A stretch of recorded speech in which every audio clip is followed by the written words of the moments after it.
কাছে ও দূরের দেশ ও প্রবাস থেকে যে যেখান থেকে আমার এই প্রতিবেদনটি দেখছেন সকলের সুস্বাস্থ্যতা কামনা করছি।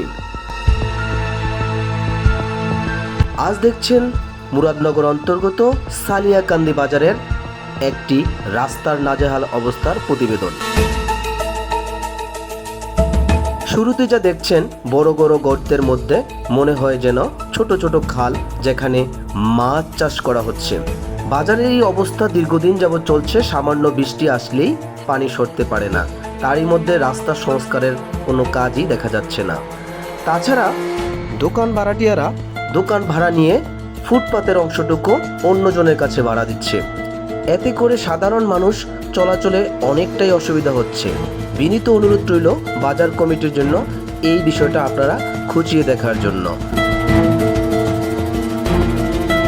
অনুরোধ রইল নির্দিষ্ট কর্তৃপক্ষের কাছে যথাসময়ে যেন এই বাজারের রাস্তার সংস্কার হয়। ধন্যবাদ সবাইকে।